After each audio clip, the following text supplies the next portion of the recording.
I would agree with that, actually. You're wet when you get out of the water, but not underwater. You're not wet. What's the definition of wet? Covered with water. Yes. You can't be more covered with water than being under the water. That is. But it cancels out because you're not covered in air right now. Just another question here on the sidebar. It says specifically, is water wet? And it says water is both wet and not wet at the same time. Confused? Let's break it down. Okay, we're going to let the show go a little longer because we're going to get to the bottom of this. It's saying since it's the thing that makes things wet, so water itself cannot be wet. If you're under the water, you're still fucking wet, but water can't become wet. Not until you get out of water. The point that you become wet is the immediate point that air touches you. I would say yes. Why? Because you're part of the ocean. Scientist. Because you're part of the ocean like the rest of the water. Thank you, Trevor. So no, it's just you're covered with water. So you come out of the water. I'm wet. Yes. To dry off, should I go back in the water? Yes. Yeah. In the grand scheme of, the world, in relation to what you're in, you would be dry. Water's being wet is not relative to something else. It's not. I think in this case it is. I think it is. To be wet, you have to be covered in water. Water being covered in water is still just water. It's wet water. It's like if you have a glass of lemonade, Luke. Do you understand how crazy that sounds? That wet water. Yes. Yes. That's why you're not wet when you're underwater. Luke, no. No, I don't. Yes. So that's my point, though. Like, if you're underwater, water is also underwater. No. Water's not. What do you mean? It's not. The water's just a huge fucking thing? The water is still the water. It's not under itself. It's just water. I think there's water underwater. Have you ever taken a glass of water and then you added more water to it? It's not the water went on top of the water. It's just all water there. It's a liquid. That's what liquids do. How do underwater lakes exist then? Is water wet? It depends on whether you ask a scientist or an English teacher. Well, I'm not asking an English teacher science questions. This is turned into a philosophy question. It's like asking a journalist about football. Like, they don't know football. If we ever try to sell this podcast, this should be the clip we use. Welcome back to Fantasy Football by Committee, powered by Flurry Sports. It can be tough to win a fantasy league on your own, but at FFBC, we will work together to bring home the hardware. Hosted by Zach Bruner and the rest of the Flurry Sports crew, we will give top-level analysis, answer your questions, and, well, go off on other tangents. That was after I tried to get ChatGPT to admit that 9/11 was an inside job, but it stood firm. It gave quite a few solid points that it was true. Welcome to Fantasy Football by Committee. The show starts in 3, 2, 1. I mistimed it. Oh my god! I'm glad we had that little section there before, from their water talk to now, because I had tears in my eyes. I was laughed hard. I've never seen that before, but we are back. I'm sorry, that was a new intro that I haven't seen before. I thought I'd get that out there. We're back. The Fantasy Football by Committee. Week 15 starts at them. I am Zach McAdoo. He is Zach Espinosa. I pointed the right way this time. I gotta remember it's that way. Look at How us. you doing, bud? I'm doing quite well. How are you? Happy to be here. Oh yeah, I'm thrilled, especially after that. I mean, I'm just mad I wasn't a part of that conversation. Now, water is wet. I gotta say, I side with Bruner. Yeah, water is Bruner, wet. We have your back on this podcast. I don't know about your other two yahoos that you have in that one, but we have your back here. Yeah, I don't know about Henry. I'll ask him later. To say that I throw out hot takes. That is the hottest take I've ever heard. That's fair. That's completely fair. But before we get into anything, we have a question already. Go Bills has asked Wilson or Fields. I'm going to guess it's Russell Wilson and not Zach. Yeah, Zach Wilson or Justin Fields. He kind of leads Wilson with the matchup. So I got to look. Who does Russell play? Russell Wilson? Oh, yeah. What Russell Wilson or Zach Wilson? Because if it's Zach Wilson playing the Dolphins and Justin Fields is playing the Browns, Chicago Bears playing the Cleveland Browns this Sunday that I have particular interest in. Oh, Broncos are playing Lions. I mean, the Detroit secondary has kind of been falling apart. Their defense as a whole has been falling apart as of lately. Denver's playing hot. Detroit is kind of teetering.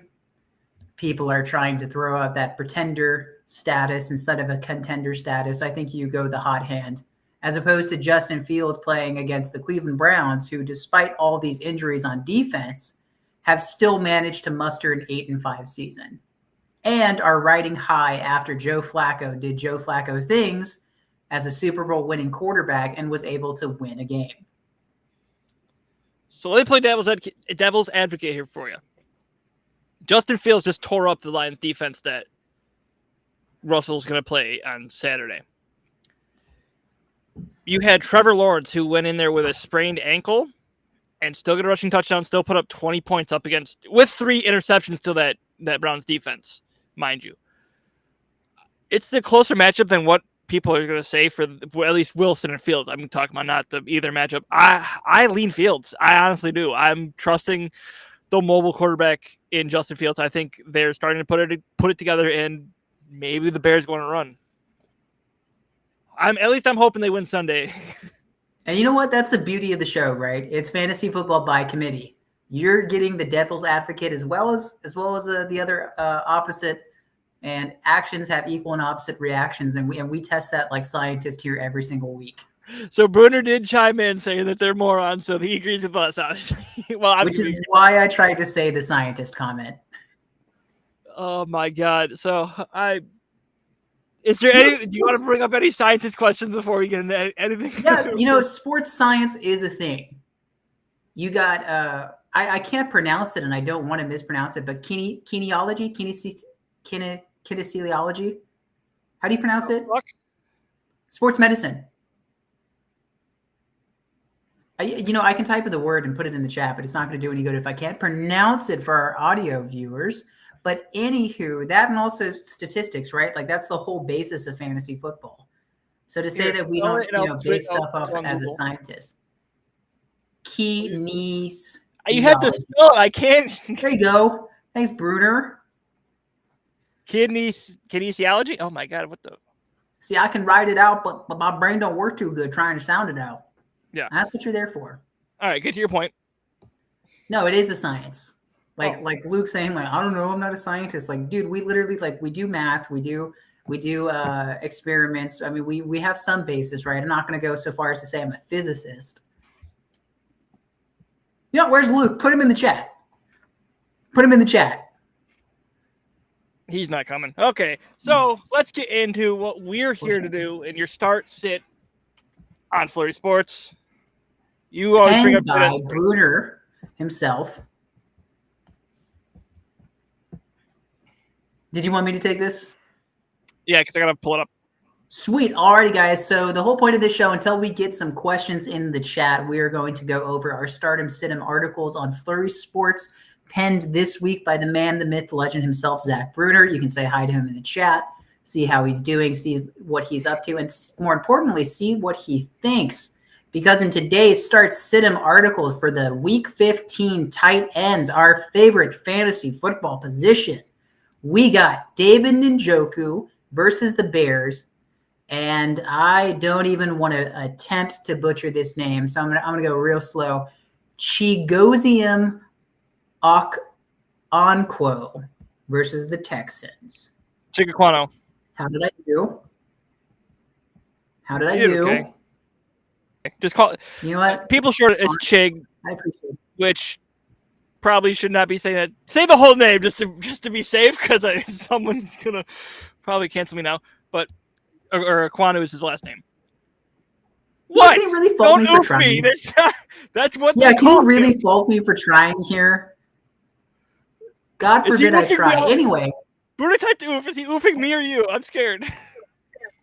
Either way, huh? We're doing our best. It's 2023 in this economy. Alrighty, guys. So McAdoo specifically, we got David Njoku versus the Bears. I saw a bunch of memes on the internet. David Njoku had a great game last week with Joe Flacco.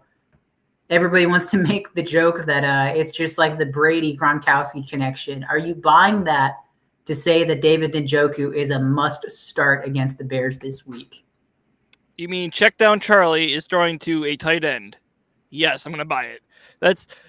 He got 20-something points, which 2 touchdowns and whatnot against the Jags defense. It was just amazing what he did last week. I bought him at like the last minute, dropped Sam Howell, put him in one of my lineups, and he balled out. I am buying David Njoku for the rest of the year. It is also important to know that Amari Cooper is a little banged up. So even if he comes back healthy enough to play, maybe he's not quite at full quality, and that's why David Njoku is just all the more appetizing. However, being a Browns fan, for a disappointing amount of time, I'm always going to err a breath of caution when trusting any Cleveland Browns player that is not named Nick Chubb. So then we also got our Tennessee Titans tight end versus the Texans. How are we thinking? Is this a must start? So I have not seen much from him this year, and I thought he'd be probably a low-end backup tight end in here. So he might be he's a sleeper this week. Well, and I think the thing to point out, which you hit so eloquently on the nose, is that he's turned 17 targets over the past 3 games into 12 receptions for 153 yards. So there's been a sudden uptick the past month of games. But does that make him a must start, even at best of 153 yards, no touchdowns? I don't know if he's a must start as much as he's a streamer. Like a must, if you're desperate. Yeah. I mean, we saw last week the Texans gave up a lot of yards to the Jets. I mean, Zach Wilson, who everyone's written off, 301 yards. So, I mean, granted, he's not tight end, but a lot of targets could be going to Aquanu this week.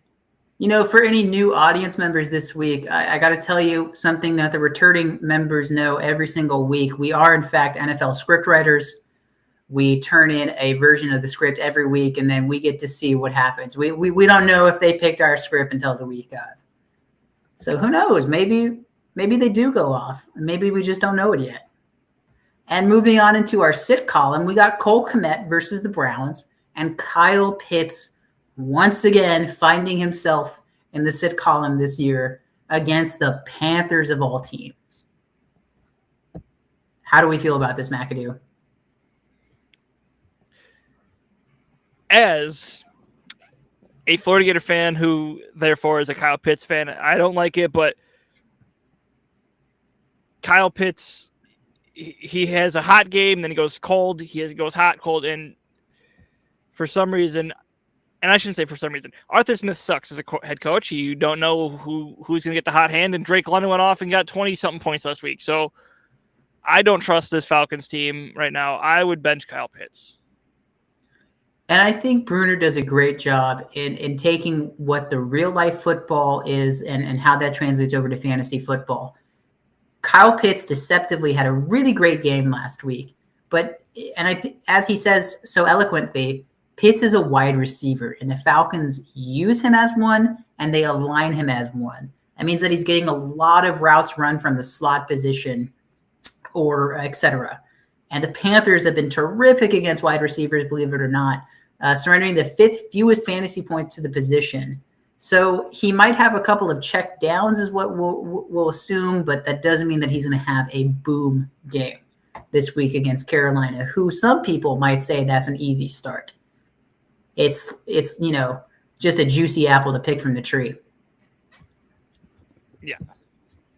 Alrighty, I'm not seeing any questions, guys, so we're going to move on to our next Stardom Situm article. We got our Stardom Situm Week 15 wide receivers, money in fantasy football this year.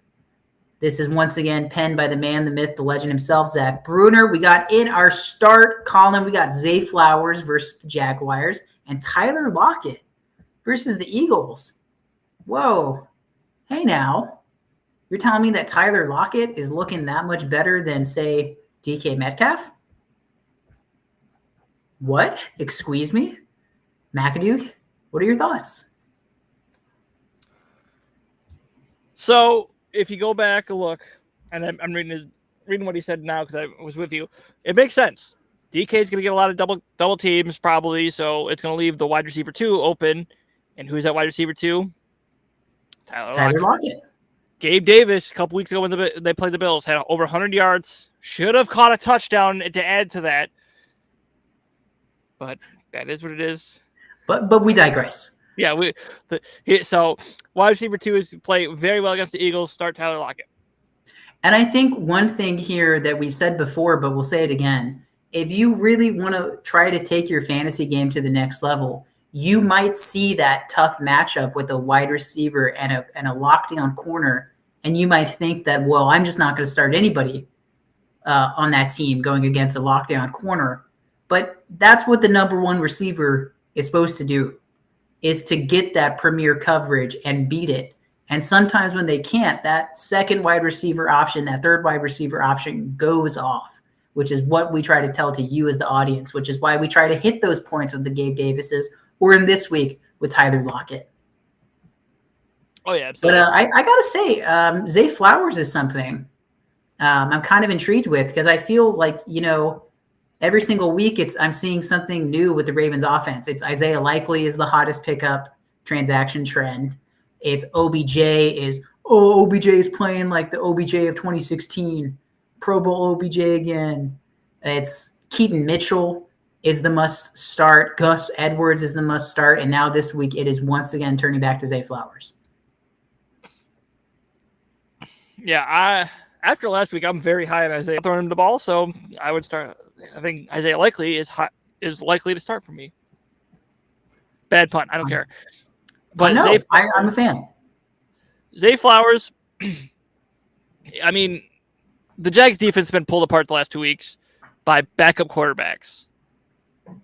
Jake Browning 2 weeks ago. Last week it was Joe Flacco.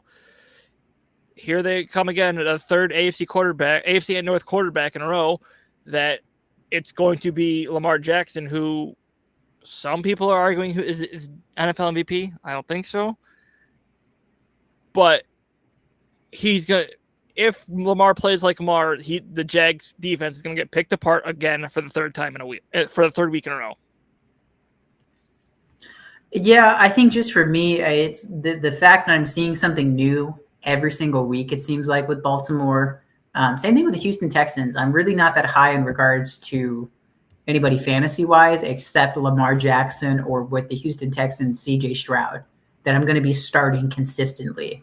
And I know Bruner has a lot of thoughts about that, especially in regards to starting Mark Andrews as an extension of that conversation, that maybe Mark Andrews isn't what we say that he is, at least in the fantasy landscape.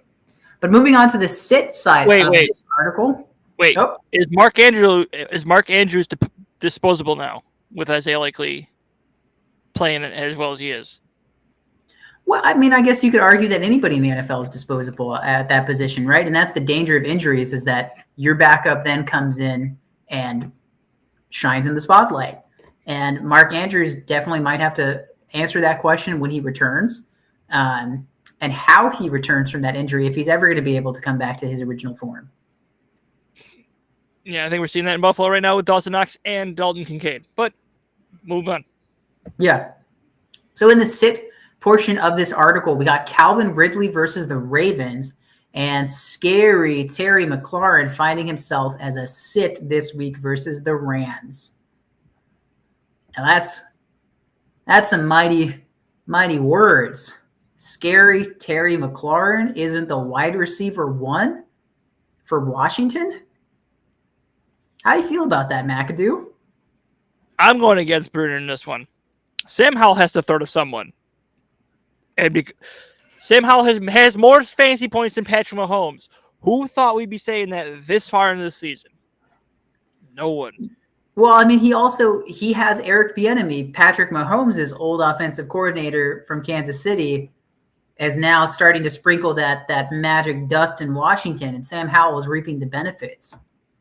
Yes, Sam Howell is going to continue to throw the ball because there's no way the Commanders win this game. I'm going to be completely honest. The Commanders are going to have to throw the ball the whole game because they're going to be behind. They're going to need to throw, get yards, score. I kind of think it's like Houston, it's like Baltimore, and Washington are the same things. I think Curtis Samuel, you could argue, is kind of the most consistent, but I don't really think there's any consistency in that offense in regards to fantasy. They may be putting up yards, but it's not being dominated by one person. Brian Robinson, Antonio Gibson are great check down running backs to get that. It's Curtis Samuel, Jahan Dotson, Logan Thomas, the tight end, and then it's McLaurin. I'd even go a step further to say the sheer volume that Brian Robinson and Antonio Gibson can get is honestly almost outpacing McLaurin. And maybe that's because McLaurin is the number one wide receiver, traditionally speaking, that he has to demand that premier coverage that allows everybody else to go. But teams still adjust to those other targets, and yet McLaurin still doesn't get the ball. So I have to agree. I do think McLaurin is a sit, and I'm glad that we're starting to say that Curtis Samuel is starting to become the most consistent dog in that offense. So McLaurin had 3 targets the last game out to Samuel's 5. Samuel had 12 targets Thanksgiving Day against Dallas. I think I had McLaurin at 11. The week before the Dallas game, Samuel had 2 targets to McLaurin's. I forget what it said, but it was more than that. I would also like to point out that Samuel gets a lot of touches in the forms of rushes as well, which McLaurin just simply isn't getting at that same volume. And even when he does, he's not exploiting it like Samuel does. Yeah, that's fair. We'll see Sunday, but I still am a Scary Terry believer. You know what? I'm the same way with the Browns, right? Like I am just too hesitant to start. So it's the flip side of the coin. But until we get some more questions in the chat section, I'm going to move on to our last. Did we go to Calvin Ridley yet? Didn't think we talked about him. No, we didn't. Bench his ass, the most inconsistent receiver on the Jags. I am so tired of putting this guy in. He puts up 20 points. I shouldn't say 30. 20 points to next week. He does nothing. It's just pure inconsistency from a guy who gambles too much, and this is what I don't know. I was trying to make a gambling joke, but I can't think of one on the top of my head. It's risky business starting him. There you go. Yeah. Didn't. Anyway, it's like the same thing that I was talking about with Baltimore and with Washington. It's a different person each week, and Calvin Ridley was riding high on the hype train, and yet they still had Christian Kirk, and people seem to forget that. And Christian Kirk would, albeit inconsistently as well, but in a more consistent sense than Ridley, if that makes sense, would get targets. Evan Ingram is still there. Evan Ingram still gets targets, and now you have the addition of Zay Flowers back into the offense, and it still leaves that question mark of where does Calvin Ridley fall in the pecking order on a week-to-week basis. So I have to agree with this sit. Don't get burned, guys. And now we come to the last position that we do start sits for, the running backs. Oh, boy. There is a shortage of premier running backs in fantasy football this year. Once again, going over the Start to Sit-em article, Week 15, penned by our fearless leader, Zach Ruder himself. We got DeAndre Swift finding himself back in the start column versus the Seahawks, and a surprise start, Zamir White, tonight versus the Chargers. How are we feeling about this? Now, it is noting that Josh Jacobs is officially out for tonight. Son of a bitch. Of course, I drafted Zamir White, dropped him because he didn't do shit, and now he's picked up. All right. Yeah, I'm a big Zamir White believer. I was hoping he would do something earlier in the year when I drafted him, but guess what? He third string behind Amir Abdullah and Josh Jacobs. You're not going to get a lot of carries, and so you might as well just drop him at that point, and now he's doing something. He's going to be the starter tonight. So, yeah, start Zamir White. Flip side, DeAndre Swift. I am a DeAndre Swift owner. I have been very frustrated the last couple weeks where he's not been doing much. But and this harkens back to a comment that Nick Sirianni made week 1 because everybody was upset. Was it Kenneth Gainwell that had a monster game 1? or week 1 game, and fantasy owners were just screaming and crying, saying, why the hell did they draft DeAndre Swift?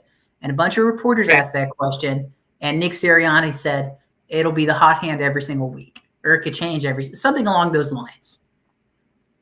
And maybe it's coming to fruition, albeit all this time later, but maybe he was speaking an ounce of truth there. Yeah.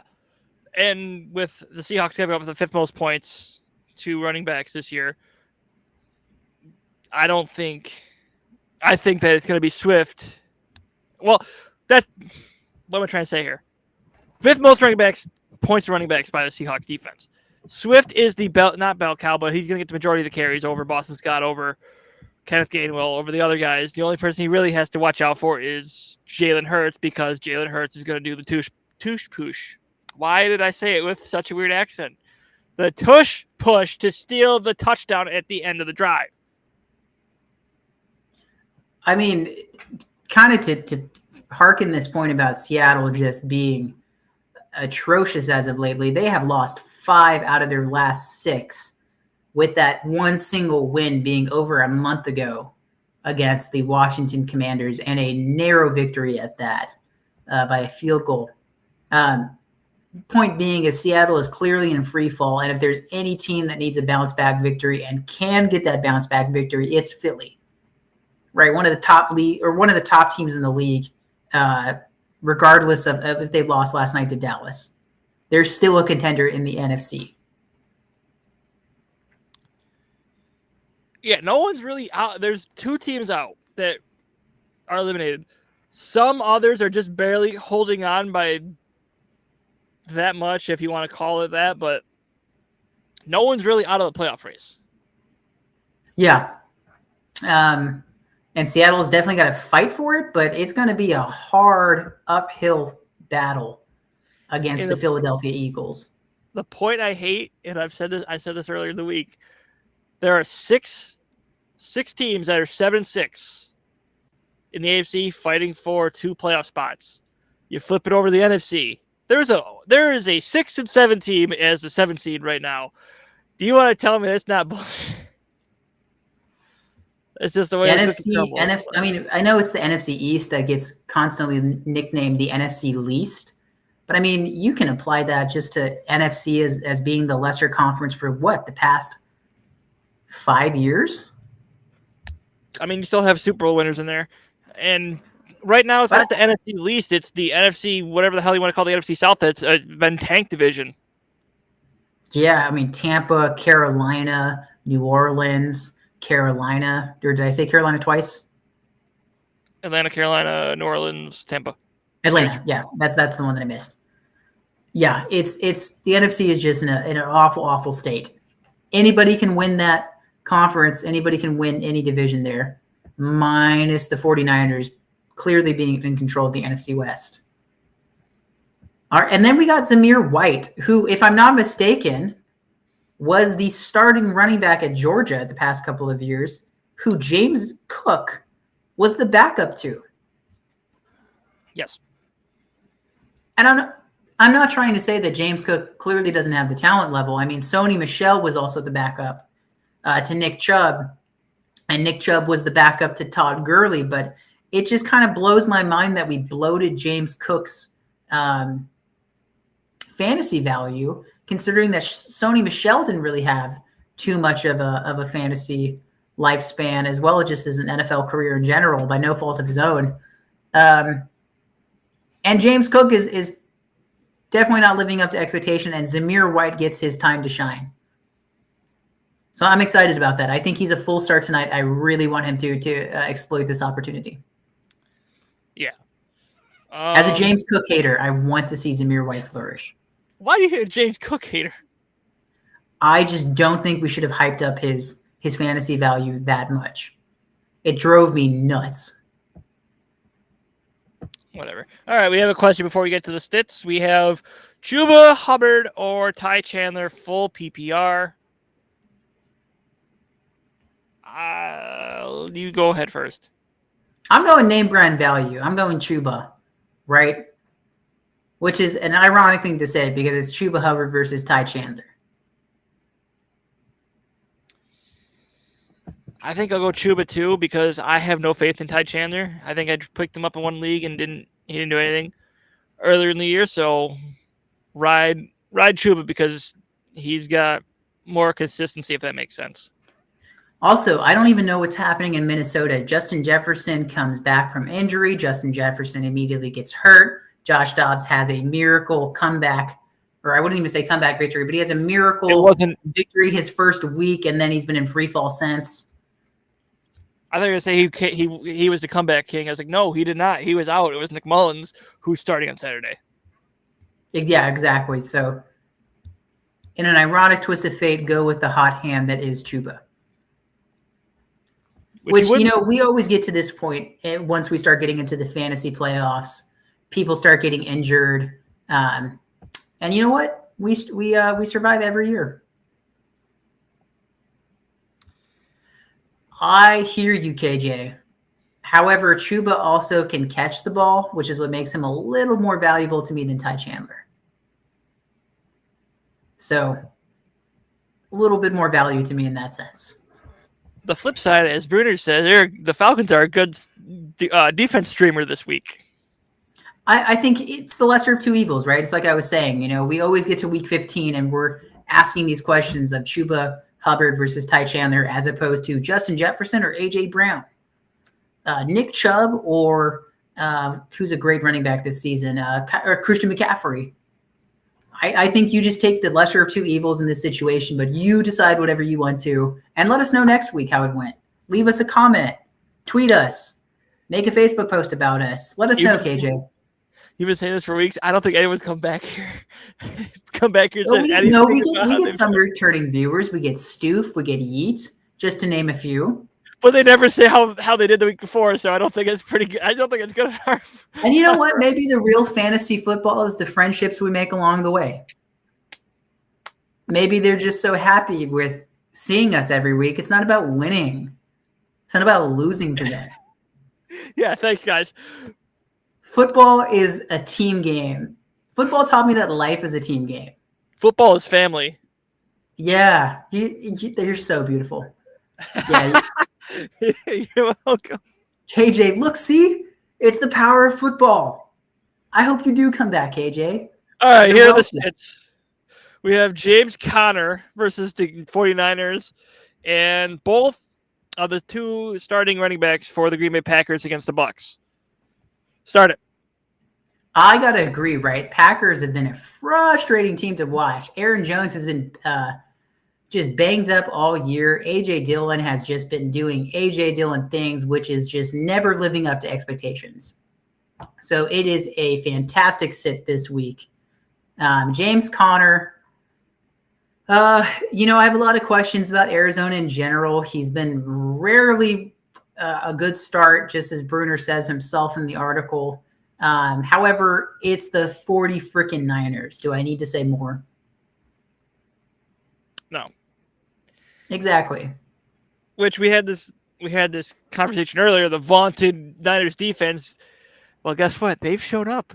And they've stopped a lot of running backs along the way. They're first in least amount of points least amount of points allowed to running backs this season. Yeah, it's also Arizona. Like, I know that division matchups are supposed to be tougher in closer games, but it's freaking Arizona. Don't be a Cardinal hater. I'm not necessarily saying that I hate them. I just, I'm a realist. I don't want to get heartbroken. I set my expectations. As the Cardinals are my number 2 team, I'm afraid this week's going to be, I think they're eliminated this week if the math in my head is correct. But a very real possibility. I mean, they're playing San Francisco. Yeah, and I think if whoever the 7th seed is can't win, or else they're done. So goodbye. We'll see you in April for the draft. Yeah. So that's the end of our Start Stidham articles on Flurry Sports. So we'll have a couple of minutes if we have some questions, last-minute questions in before tonight's game. And I do have a couple of other talking points tonight to get through until we get those questions, if that's okay with you, McAdoo. Oh yeah, you put them in there in the green room. We'll run through them.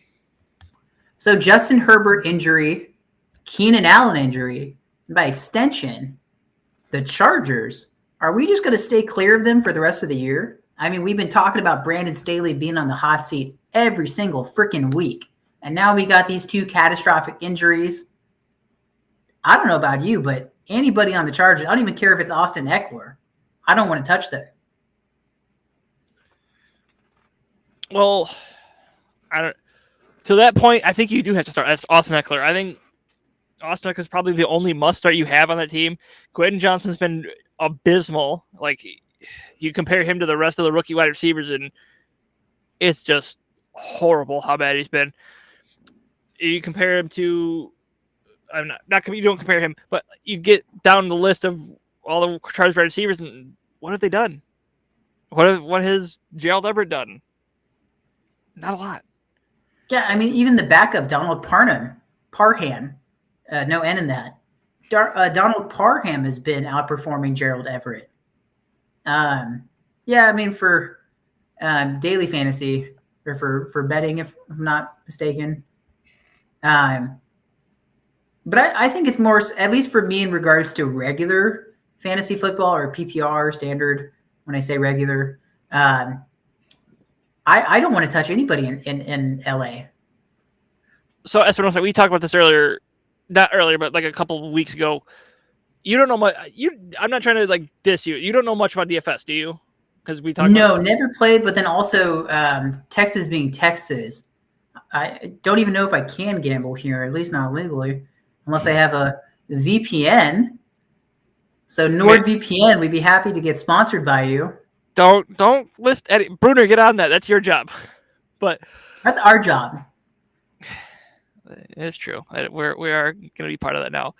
But as far like DFS, it's a different beast than what it is for what we've been talking about all year. And I think that line is starting to blur. I think it was last week or the week before that. Trevor was talking about how IRL football and fantasy football are starting to be equated as the same.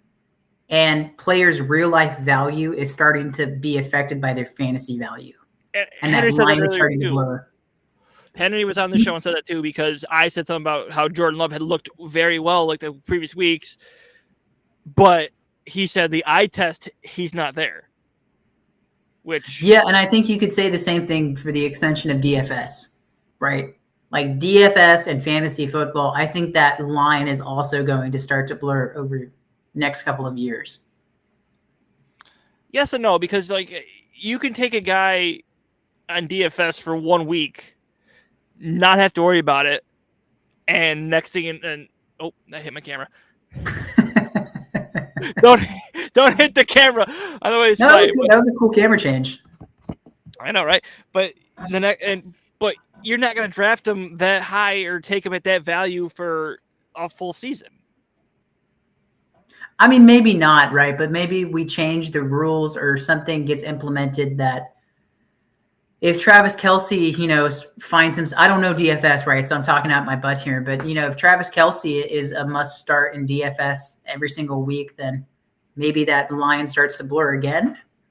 But his value is going to be higher. He's going to have probably that $10,000 mark or so much higher than a Dawson Knox, who's going to be at 4,500, and you're going to be dependent on probably a touchdown with him. But yes, like Bruner says here, people are going to view their players by their Madden ratings too. I've been pissed off at Madden ratings before. I'm not going to lie. I can go back in years past and be mad that someone was an 81 and Josh Allen was a 77. So, you know what? And what cracks me up too is that PFF, which is supposed to be the premier third-party contracted statistics guide for the NFL, the Madden rating is heavily based off of their PFF grading. And yet every single week, it's like Madden ratings are trying to catch up to see whatever PFF is just spitting out its ass and trying to say that Oh no, that's his value. No, his value changed this week because of XYZ. So yeah, no, he's really this way. And then the next week happens. Oh, I said that he was this. Actually, no, I meant that he was a lower rating. Yeah, because he had a bad game. So, I mean, it's just inconsistent. I forget who owns it, but it's one of the NBC guys, and that's why they're like it's kind of integrated into Sunday Night Football. Yeah, thanks, returning viewers, Stoof Curry. Nice to see ya. Dude, yeah, PFF drives me insane. Collinsworth. I wanted to say Collinsworth, but I was like, it's not Collinsworth. It's going to be Sims, and I'm going to be wrong. I don't want to do that. What the hell? There's literally nothing else to do in Cincinnati except create bullshit statistics like PFF. And suck off Patrick Mahomes. Like I said, Cincinnati's the most boring city on earth outside of Gary, Indiana. Don't say what Tom Brenneman did. Do not say what Tom Brenneman did. What? Dude, oh my God. After this, I'll find the clip and send it to you because the reason why Tom Brenneman got fired was because of Cincinnati, kind of. Dude, Cincinnati is like the most boring city on earth. And for reasons, I think Bruno knows what I'm talking about, so I'm not going to say it. But I'll just have to find the clip. Jerry Springer was the mayor of Cincinnati. Clearly they have issues. You can't. Springer also had like a decent political talk show until it devolved into what it ended up being. Like R.I.P. Jerry Springer, but like Cincinnati. I just have questions. I just want to talk. Cincinnati. Mind you, he's also a Cleveland Browns fan, so he's going to try to poop on Cincinnati every chance he gets. Jerry Springer? You. Oh, I mean, but yeah, yes and no, right? You can't. Yes, I'm right in this. I don't know. I respect the Cincinnati Bengals and Joe Burrow and Joe Mixon and Jamar Chase and T. Higgins and et cetera, et cetera, et cetera. I don't respect the city of Cincinnati. Oh, you're not going to like Stoof anymore. Stoof. You know what, Stoof? Because you're a returning viewer, I can't get mad at you. Skyline Chili is mid, just like what Maxwell Jacob Friedman said. Is there any Cincinnati chain, I guess like a burger chain or any restaurant that's like local to Cincinnati? Cleveland is a shithole, and I'm not afraid to admit that. Anybody that's been to Cleveland knows that Cleveland's a shithole. I don't think it's that bad. I don't like. Granted, it might be because the 2 times I was there with the Bulls and Buffalo won both the times I was there, but I didn't think it was that bad. No, there's parts of Cleveland that you don't go to. You're gonna have that in every city. There's places in Rochester you don't go to. There's places in Buffalo you don't go to. Yes, and every city has that, but the statistic disproportion is just bad in Cleveland. Okay, what the? Yeah, but like literally though. No, stop. Cleveland, I know that they're not from Cleveland, but it's a suburb outside of Cleveland, so I'm going to put it into Cleveland. You got the fucking Paul brothers are from Cleveland.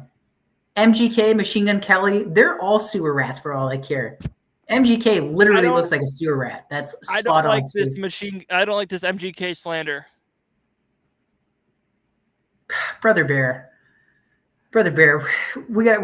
You know what? Maybe it's a separate podcast. 5-minute warning for any questions or anything. Then I'm gonna hop off, go watch the game. But did we get to? I think we missed one thing because I don't think we talked about hot seats yet. Yeah, and so by extension, right? I was talking about how the Chargers. There's a lot of question marks in there. They're in free fall, and that makes me want to stay away from LA. Are any hot seats, like coaches that are on the hot seats, does that affect fantasy football? You'd think yes. And you'd think that they would probably, I don't want to say try harder because I think they're trying their hardest already as it is, but there has to be a little bit left in the tank for you to try probably coach better, if that makes sense. Get your offense out there more for more yards. Well, and the reason why I asked that question is because I'm inclined to say yes in the cases like Atlanta, and the Chargers. Who else is on the hot seat? Carolina. Frank Reich got fired yet again. Anybody outside of Adam Thielen for a good portion of the year was just untouchable for fantasy purposes. And now Adam Thielen is finding himself on that side of the line as we get closer and closer to the end of the year. Yes. And let me point this out because I drafted Miles Sanders in our 16-team league very highly, thinking that he'd get the carries in Carolina. And who'd get fucked in the end but me? And I think I wrote an article last year here at Flurry Sports where you should pay attention to a player's real life situations. And that kind of goes into their extracurricular activities, if you know what I'm saying, in regards to players and how that affects their fantasy output or can affect their fantasy output. I think that hot seats, like coaches, Trevor just wrote an article for hot seats currently heading into week 15 on Flurry Sports. I think those situations, those teams, I don't want to touch them. And I think that conversation needs to be had to make that leap over to fantasy as well. I'm going to take a step back from fantasy for a second and open this up to you in chat. Because I'm wondering what the perception is for him outside of Buffalo. Do you believe Sean McDermott's on the hot seat? I think there's some questions, but to be fair, that roster used to have really amazing depth. And it used to have amazing depth for years. And that defense wasn't necessarily a stingy defense. It was just kind of a bend, don't break. And they were able to generate turnovers, and they still do this year. But that roster just isn't built the same. And that's not because of Sean McDermott. Okay, so both these two of the people who responded said no. And so I was going to say, okay, the whole controversy that happened last week or 4 years ago, what the hell you went ahead. So that was if that article that came out changed anyone's perception, but obviously not. At least here anyways. No, because I don't think that all the stuff going wrong in Buffalo is necessarily his fault. And the one thing that he directly did have influence over, which was the offensive coordinator's Ken Dorsey's output, he eventually had to cut that time. Yeah. So pick three: Mike Evans, Puka, Devontae Smith, or Justin Jefferson. Well, considering that Justin Jefferson is banged up, I'm going to go with Mike Evans, Puka Nacua, and Devontae Smith by default. Yeah, you're going to have one less day for Jay Jettas. That being said, put him in your lineup because he's going to have you're going to be able to take him out before anyone else on that list. So I'm going Jettas, Puka, Mike Evans. There you have it. You got the best of both worlds, Merriweather. Tune in next week and let us know how that went. Stoof, can we get a Browns podcast, the Brownie Sweep? You ask, and you just might receive. If there is a demand for it, we will happily provide it here at Flurry Sports. Where's Hunter? I need another Bills fan. And maybe there's an episode for each week for each team. Okay, running back in flex: Etienne, Eckler, Garrett Wilson. I'm not testing anybody in LA for the moment, or touching anybody in LA. I'm going Etienne and Garrett Wilson. So that's Etienne is absolutely out number one on that list. But you come back. How much do you trust Zach Wilson and Garrett Wilson against the Dolphin defense? I mean, I just trust it more than Austin Eckler right now. And that's not a knock on Austin Eckler. That's a knock on the LA Chargers situation as a whole. If it's a PPR, I would go Garrett Wilson. If it's not, I'm going Eckler. Yeah, if they can't pass the ball, then the defense is just going to know they're going to run it. I'm not going with Eckler. He adds in Zeke there as well. Half PPR. Damn it. So ETN is the must start. Yeah, ETN. I think I go ETN and I go Zeke just because it's half PPR. I'm gonna go Eckler. I still, if there's that chance that the Chargers do something on offense today. They're playing against the Raiders. As much as I don't want that to happen, I want the Raiders to win, but something's gonna go down. Zay Flowers or Devontae? Come on now. Hold on, Devontae Smith or Devontae Adams? I'm going to assume Devontae Adams with the way that it's spelled. Okay, yeah, Devontae Adams. Devontae Adams. Guy who was off his list earlier in the year. I And then knew last you would say that. This is kind of easy. Come on now. Zamir White. He's going to be the starter, bell cow, whatever the hell you want to call it tonight. No, most definitely. Zamir White. Okay. That will do it for us. Do you have anything else to add, Espinosa? Thanks for watching. Thanks for tuning in. Make sure to go follow us on our Facebook page, Fantasy Football by Committee. One of the great things about that is that you can ask a question anonymously. So if you are wanting to seek fantasy advice and the rest of your league is going to get really upset that you're asking these questions, you can do so anonymously. Great selling point for that committee, trying to build such a safe place for fantasy football on the internet. Go read our articles, like and subscribe, and we hope to see you next week. But Stoof has sent us a question to send us out before we go. Now, the thing about Bruner is that Bruner is Bruner. However, Bruner, on the flip side, is also Bruner. I mean, that's a really great debate. Bruner.